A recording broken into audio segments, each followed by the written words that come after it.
Күн яхшы болсын, аяулы Ноғай ел радио тыңлаушылар. 103.2 толқынында Ноғай тілді хабарласуымызды баслаймыз. Бүгін бізде Ноғай ел студиясында қонақта Яслар организациясының көбінің етекшісі, башысы, яс болса да бас деп айтамыз біз оға, Арслан Солтаханұлы Акбердиев. Мен оны бүгін бізге шақырдым. Не десе, міне ел бойынша районымызда яслар көп құлықлар үйретеді. Ойлаймын, біздің радио тыңлаушыларға да бек қызықлы болар. Етекшінің аузынан естіпеге, міне район бойынша қайдай шаралар, қайдай кешіліктер, жолғысылар, турнирлер өтті. Соның ақында бізге бүгін тізіп хабарласаңыз екен, Арслан Акбердиев. Сөз береміз сізге. Сау болыңыз, Сәлмет Ахмат қызы. Аяулы радио тыңлаушылар, мен сіздің бәріңізді саламлаймын. Салам алейкум. Сәлмет Ахмат қызы айтқанлай, мен яслық көбінде 1 ел 2 ай болды ішлегенлі, етекші болып. Со 1 елдің ішінде мен ойлаймын, аз құллық етпедік деп. Біз құлыққа түскен заманда, шу құлыққа сондай етекші борышты алған заманда алдымызға 2 мұратлар салдық. Бірінші мұратымыз о біздің ясларымызды түз жолға салмаға, ясларымызды кім екенін аңлатпаға, ноғайымыздың тарихын үйретпеге, ноғайымыздың тілін үйретпеге, ноғайымыздың яслары тербиялы, ақылы, білімлі болсын деп сондай мұратлар салдық алдымызға. Шу 1 елдің ішінде біз тіл яқтан көп құлықлар еттік. Біздің бас етекшіміз Мұхтарби Көшмәмбетұлы да бізге дайымда айтып тұрады, тілімізді сақламаға көп құлықлар етіңіз деп. Тілді сақлау үшін біз қайдай құлықлар еттік. Бірінші керен біз тілімізді сақлайық деп 21 февральда бізде бүтін дүния ана тілінің күні. Со күнге бағыслап біз сау балаларға орысша айтқан заманда язык предков деп сондай конкурс озғардық. Ушын айтса, со конкурста біз ойламаған едік. Біздің яслар күшіл қатынасар деп. Ама болса бізде со конкурста 100-ден артық бала қатынасты. Сол заманда біз аңладық, сол заманда білдік, біздің тіліміз мұтылға жоқ, біздің тілімізді орысша айтқан заманда біраз модаға шығармаға керек деп. Әлі болса, бүгін балалар бабында да, мектеплерде де тіл біраз орысша айтқан заманда модаға шыға жатыр. Соң біз тілімізді сақлау үшін не керек балаларға деп сондай ойға түскен едік. Соң өзіміздің ойдасларымыз бан бір ойға келдік. Балалар бүгін мультфильмлар қарайдылар. Соға көрі біз со мультфильмларды ноғай тіліне көшірмеге деп сондай да бір конкурс озғардық. Елдің ызында біз оны Черленый Бурный орта мектебінде озғардық. Әлі болса 1 февраль айдың 21-інде біз оны Күмбатар ауылында, Аллах бұйыртса, білім көбімен, отдел образованиямен бірше со конкурсты да біз озғараяқпыз. Екіншілей біз яслық көбі деп айтылған соң, біз маданиятты да ұмытып болмаймыз. Бәріміз де білеміз, біздің инструментіміз, орысша айтқан заманда музыкальный инструментіміз, ол біздің домбыра. Өкінішке біздің домбыра мұтылай атыр еді. Тек Аллаға шүкір, біз әне ел фестиваль домбыры деп, домбыра фест деп, сонда бір фестивалін озғардық. Сонда бізде 37 бала қатынасты. Біз оны Альби Кубевич Романовпан, біздің ақынымызбан бірше со байрамды озғардық. Әлі со байрамды озғарған соң бүгінгі 37 бала ту, бүгінгі 50-ден артық бала бізде домбыраға үйренеділер. Со біздің байрамымызда біз белгілі біздің ераушымыз Ислам Сатыровты да шақырдық. Ол өзі жюрида болды, өзінің әру елі сөздерін айтты балаларға, өзін қайтып сондай дережеге еткенін де балаларға естіріп кетті. Біз со балаларға қайтып домбырадың мәнесін көтерейік деп қайтып сол затты сол дәрежеге жеткерейік деп ойладық. Сонымен біз сондай бір ойға келдік, оларға біз әру призлар етпеге керекпіз деп. Сонымен біз әрбір балаға, енген балаға ақша яқтан ақша призлар еттік. Әл бүгін болса біз оны Аллах бұйыртса 2020 жылда март айда со домбыра фесті біз олғараяқ боламыз. Екінші олай. Онда біз Алла бұйыртса бір 50 бала қатнасар деп ойлаймыз. Бұл домбыра фестінің мәне заты ызғы мұрады, ол бізде үлкен байрам озғармаға.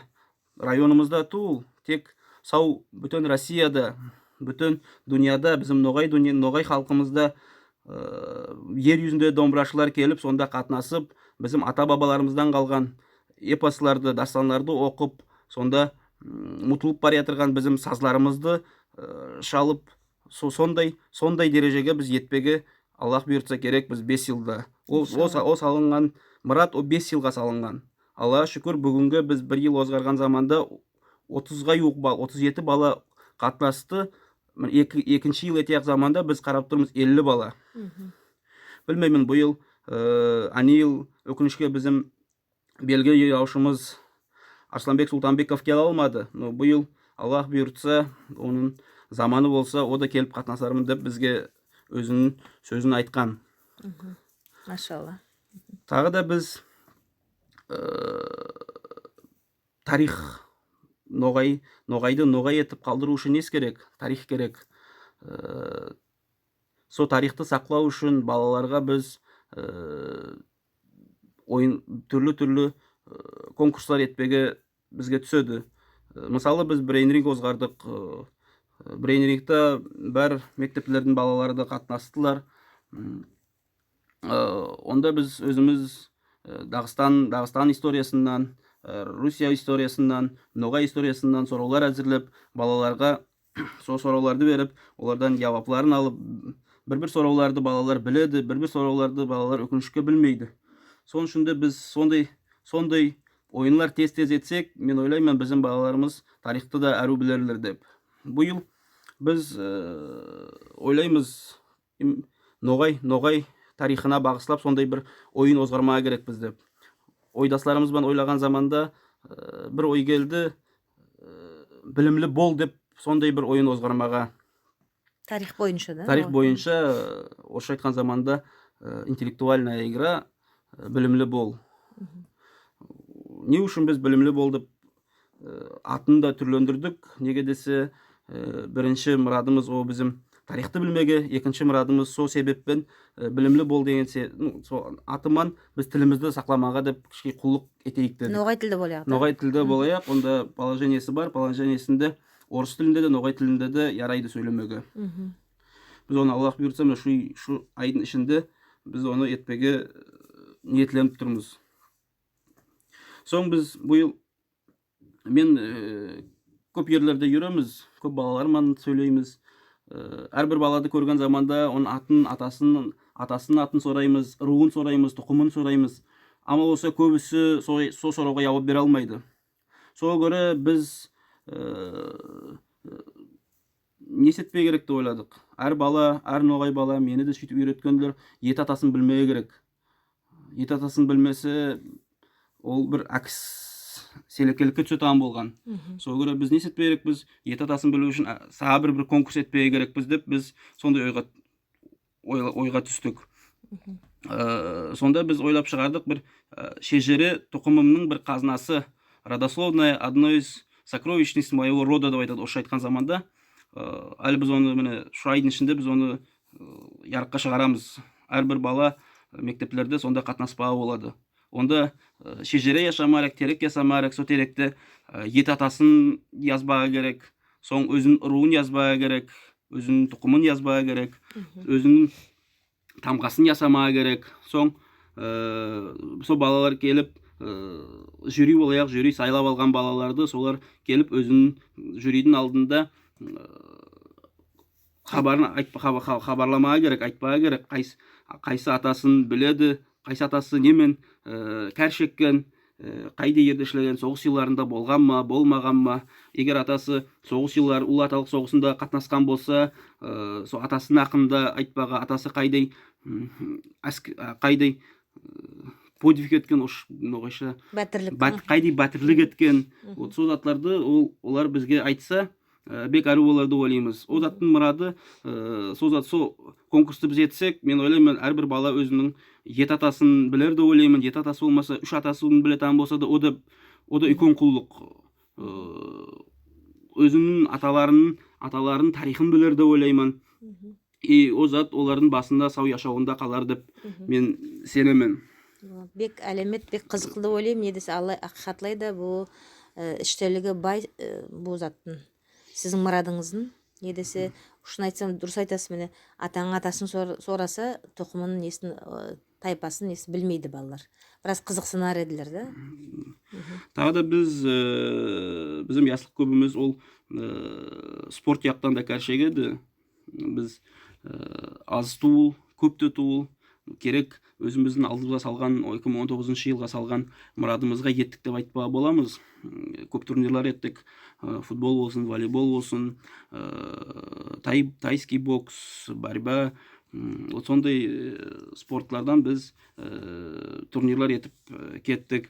Біз тағы да біздің ауыллардың ясларымен қосылып, Терекли мектептің ясларымен қосылып, әрбір біздің белгілі адамдарға бағыслап бір футбол турнирларын етеміз. Мысалы айтқан заманда біз Тәтлібұлақ ауылында біздің бәтіріміз Елдар Әжгелдиевқа бағысланған үлкен футбол турнирін озғарамыз. Нариман ауылының ясыларымен бірше біздің белгілі бәтіріміз кавалер, орысша айтқан заманда кавалер орденов, полный кавалер орденов боевой славы Алимхан Асановқа бағыслап біз волейболын озғарамыз. Онда бізді тек Ноғай районынан ту, басқа районлардан да, басқа регионлардан да, Қарашай-Черкес республикасынан да, Ноғай районынан, Нердегі Нефтекум районынан, Шалковской районынан келіп бізге командалар келіп сонда қатынасадылар. Ол бек керекті зат, неге десе біріншілей біз өзіміздің бәтірлерімізді мұтпаға бермейміз, өсіп келе жатырған ясларға. Екіншілей біз өзіміздің ясларымызды тыпақлыққа бір-бірін біліп, бір-бірін танып, қайда Қарашай-Черкес республикасының Ноғай районына барғанда да, Нерде Шалковской районға барған заманда да біздің яслар бір-бірін танып, бір-бірімен тыпақ болмағы керек деген мұратпан созатларды біз озғарамыз. Тағы да біздің құлдықта бір еңді үлкен мәнілі беріледі. Біздің республика бойынша, Россия бойынша үлкен мәселе салып қойыпты біздің алдымызға. О терроризм деген зат, бір яң шыққан зат, о терроризм, экстремизм деген зат, бір 2000 жылдар шыққан зат. Ол бүгінлерді біз айтпа болам, өкінішке біздің кішкенекей районымыздан 20 мың, 19 мың яшайтаған адамдар яшайтаған районнан бізді 38-ге юық біздің ясларымыз кеткен араб еліне соғыспаға. 38-ді? 38-ге юық кеткендер. О бек бұлай аздай, амал болса бізге көп о. Біздің ноғайларға, мұнда яшап тұрған ноғайлармен қараған заманда о бізге бек көп. Сол атты біз сонда 38 кетті, сол 38-мен бітіп қалсын деп, артық кетпегендей ету үшін біз сол антитеррорға да біз терроризмға да мәне береміз. Балалармен сөйлеп, балаларға аңлатып, сол яман зат екенін, кір зат екенін, біздің халқымызға, біздің Россия дәулетімізге тиесілі зат туыл екенін біз сол балаларға есіттіреміз. Тағы да біз олардың сонымен қырға кеткен кеділердің, қызлардың есі сасып, басы алданып кеткенлердің аналарымен аталарымен көрісеміз, оларға өзіміздің жылы сөзімізді айтамыз. Оларға бөтенді қиын. Оларға қиын. Біз олардың әлін білеміз, неге десе біз олармен көрісіп, тез көрісіп, сөйлеп тұрамыз. Сол көрі оларға қиын. Сол атасы анасының көңілін, солардың көңілін біз балаларға еткереміз. Сондай құлықларда бізде, сол құлықларда біздің обязанностьімізге кіреді. Тағы да біз бұйыл бәріміз де білеміз, bizim Ноғай районымыз өзінің 90 жылын озғарды. Сол 90 жылда да біз қатынастық. Мен ойлаймын, 90 жылда біз әру кепті бетімізді ерге түсірмей, яқшы кепті атқардық деп. Біз сол 90 жылда бізге, bizim яслық күбіні бас етекшімізден бізге мәселе салды. Спорт мероприятияларды сіз яслық көбі етпей керек деп. Сол заманда біз өзіміздің ойларымызды айттық. Біз айттық, Ноғай районымызда 90 жылық мерекесі озғарылай тұрған заманда біз тек Ноғай ойынларды озғармай керекпіз деп. Сонда біз табан тірес, ақ білек, оқ ату, bizim міне мұтылып қалған бір ойынымыз бар. Атлардың үстінде бәтір күресі деп айтады оға. Атлардың үстінде екі егіт бір-бірімен айқасадылар. Сол ұшын айтсам ұтылған зат еді. Біз оны бірінші керен о бізде Күнбатар ауылында икон сабантой болған заманда сонда озғарды. Күнбатар ауылының ясылары сау болсын оларға, бізге сол затты ұмыттыртпағанына, есімізге салғанына біз соны бұйыл өзіміз 90 жылдық мерекесін озғарғанда Ноғай районымыз, сонда біз оны озғардық сол ойынды. Көп адамдар қатынасты, көп адамдарға қызықлы болды ол. Әлі бізден сұрап тұрадылар, әлде енді қашан етер екенбіз сондай ойынды деп. Неге десе, мен ойлаймын, не үшін бізге ярады? Неге десе, ат болсын, сондай бәтір ойынлар болсын, ол bizim қанымызда, ол bizim янымызда. Сол үшін бізге о домбыра шалынған заманда домбыраның сазы bizim қанымызға кіріп кетеді, сондай болып, шу ойынлар да бізге bizim қанымызда яшайды деп ойлаймын. Сол үшін біз сондай 2020 жылда біз сондай мұраттар салып қойыптық. Мына мұтылып бара жатырған ойынларды біз ярыққа шығармaya керекпіз, халқымыздың есіне салмaya керекпіз деп. Бек қызық, бек ару.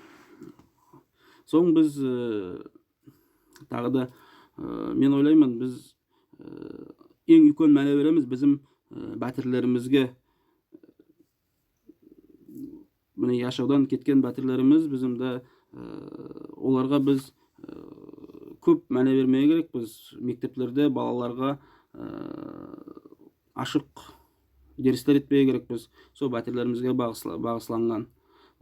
Сондай затлар бізде көп бола қоймайды, ұшын айтса. Программа бойынша келеді бізге. Міне бәтір кетпей керек, Россияның бәтірін етпей керек. Ама болса біз өзіміздің районымыздан тыншайған бәтірлерімізге при исполнении служебного долга өлген бәтірлерімізді көп мәне бермейді. Аллаға шүкір, біз 19 жылда біз олардың бәріне де мәне бердік. Бұйыл да біз олардың бәріне де мектеплерде де өзіміздің спорт мероприятияларда біз оларға бағыслап бұйыл озғарайықпыз, Аллах бұйыртса. Алла бұйыртса. Мен қараймын, Арслан Солтаханұлы, сіз бір жылдың ішінде айлақ көп құллық етіпсіз. Спорт тармағында, маданият тармағында, тілді сақлау үшін, терроризм темасына, Ноғай халықтың сыйын даңқын көтеру үшін, балаларға үйрету үшін. Мен ойлаймын, бұл бір жылдың ішінде сонша құллық еткені соң 90 жылдық мерекемізді әрі өтіп озғардыңыз. Біздің администрациямыз жетекшімізбен бірге, бір тілде, бір ниетте. Ойлаймын, Алла бұйыртса, бір 100 жылығына сіз мұқаятты іс сұлубыңызды жинап, міне сізді ясылар yanыңызда. Мен көрем, сен енді айымда әскер тауышыпты үйрет сен yanыңда. Тағы да басқа ясыларымызды көрем, бәр жерде, қайдай шаралар озады, сіз сонда қатынасасыз. Яңы ойлар, яңы мұратылар ойлап шығарасыз. Бек ару, бек яқшы, сосы қиын, ама қызықлы қолыңызда. Мен орайым сізге үлкен үстінліклер. Бізден көмек керек болса, біз дайымда оқытушылар сізге көмек етпеге, тілі ярдам керек болса, маслағат керек болса, біз дайымда әзір сізге көмек етпе. Біз сүйінеміз, сосындай ясылық күніміз болғанға. Тағы да бізге ясыларға қайда ерау айтпа сүйесің, айтып кетерсің бе өзің? Әлі ясыларға ерау айтармын, мен ұмытып кеттім. Біз ясылық күні болған соң біз 3 министерствоға қатынасамыз. Министерство туризма, Министерство спорту, Министерство по делам молодежи. Біз олармен бәрімен де әру министрлардың тар байланыста, министрлардың өзлерінде танимыз. Бүгін bizim тілекпен bizim районға министр спорта 3 воркаут площадкалары берді, әлі орысша айтқанда современный площадки. Волейбольный, да? Жоқ, онда турниклар, брусьялар әлі біраз орысша айтқан заманда орысша яңы сөз яңы тілден келген сөз воркаут деген сөз. Сол воркаут площадка деп айтылады оған. Біз оны биыл бізде спорттан бірде біздің Ноғай районға берілмеген. Мен оны қорықпай айтпа боламын. Бірінші олай міне бізге биыл біз тар байланысып 2019 жылда біз Ноғай районына 3 воркаут площадка әкелдік. Біз оны Терекли мектепті паркта салдық, стадионның янына. Біз оны Тәтілбұлақ ауылына салдық, Едігі ауылына салдық. Не үшін Тәтілбұлақ ауылы, не үшін Едігі ауылы? Неге десе менің өзім принципиальный позициям бар еді. Кішкей ауылдарға біз салмағы керекпіз деп. Неге десе ауылдар біраз қаралмайды бізде. Қаралмайды деп айтпаймын, қаралмаған, әлі болса әлі Аллаға шүкір яңы біздің басшылар келген соң біраз қаралып басылады біздің ауылдарымызға. Тағы да біз тар байланысып Министерство образованиемен да біз сондай 3 воркаут әкелдік. Нариман школасына салдық, Калинин ауылының школасына салдық, Ленин ауылының школасына біз сондай площадкалар салдық. Биыл Алла бұйыртса біз мына құлықлар басыланды, мини-стадион, футбольный мини-стадион біз салмаға алдымызға мұрат салып тұрмыз. Өкінішке бізде 2019 жылда болмаға керек еді. Өзіңіз білесіз, тендер деген зат бар, аукцион деген зат бар, сол заттармен созылып, біреулер өздерінің сөзлерін ысламай, біраз осал қатынасып, біздің Ноғай ясылар соны саламыз деп, соны салып болмаймыз, күшіміз тартпайды деп, сол заттан бізді біраз орысша айтқан заманда подвать еттілер. Енді Аллах бұйырса, биыл біз оның өлеңін де таған не керек, оны тасын, құмын біз әкелгенбіз, Минспорта бізге берген, біз оны әкеліп қойыптымыз әлі. Күндер бір әрі болып тұреді, құлықлар үйрей атырады, әлі қар яуды, қыс февраль уыт айында қыс келді деп айтпа боламыз. Қар яуғандар үшін біраз қарда керек. Соға көрі әлі біраз тоқтады құлықлар. Біз ойлаймыз, Аллах бұйыртса, 2020 жылда біз со стадионды, мини-стадионды біз ашармыз деп. Ашып, тамамларсыз да? Аллах бұйыртса. Көп сауал, машалла деп айтпа, сүйемесігі бүгін. Ясларға мен несі айтқым келеді. Bizim яслар бүгін өктем болмай керек. Bizim яслар бүгін тербиялы, ақылды болмай керек. Өкінішке bizim яслар бүгін Ноғай районында аз. Bizim яслар бүгін қырда үйрілер көбісі. Қырда үйрген ясларға мен yorayman өзінің тек әруяқта көрсетпеге, өзінің атасы анасының бетін жерге түсірмеген етіп жүргізбеге, өзін бәр ерлерде де қайда ішлесе де бірінші орынды алмаға, өзінің қайда ішлесе де, қайда жүрсе де, қайдай дүния құрса да, со ұзақта келіп, Ноғай шөліне келіп, Ноғай шөліне қайтқанын мен yorayman. Не де бір айту барша, қырда сұлтан болғаннан үйде ұлтан болды. Соға көрі қайдай онда үлкен дәрежеде болса да, сошы Ноғай шөліне, Ноғай даласына келіп, өзінің бір көмегін етіп, шында яшап, шында балаларын өстіріп, шүйтіп Ноғай районымызды көтерген күнді мен бәріне де yorayman. Туған жердің еренет, су сербет, қашан болса да олар қайда жүрсе де, 50 жылғырда жүрсе де, есейгенде туған жеріне келіп, өзінің тандырында, өзінің жерінде ұшын дүния кетек бәрі. Біз ясылық көбі бәріне де ашық, біз бәрімен де ішлемеге әзір, тек дәулетіміз үшін, Россия дәулетіміз үшін, Дағыстан үшін, Ноғай халқымыз үшін біз бәрімен де қатынаспаға бір сыпыраға олтырып ортақ құлықлар мәселелерді шешпеге біз ашық. Сау болыңыз, әперім тады біргерін айтамын. Аяулы радио тыңлаушылар, міне сіз өзіңіз көрдіңіз, тыңладыңыз. Қайтып bizim яслық көбіміз Ноғай районында құлық етеді. Біз дайымда оларға тіре болмарыпс, еткен іслерін көріп, сол іслерге сұқланып, олардың көңілерін көтеріп білмеріпс, не десе, игіді айтпарек, яманнан шекемерек, ерек тұрмарек. Со заманда біз күшлі халық боларымыз деп сенеміз. Сау болыңыз, бүгін бізді тыңлағаныңызға Көріскенше күн яхшы, аман тұрыңыз, сыйлы, өрметлі радио тыңлаушылар.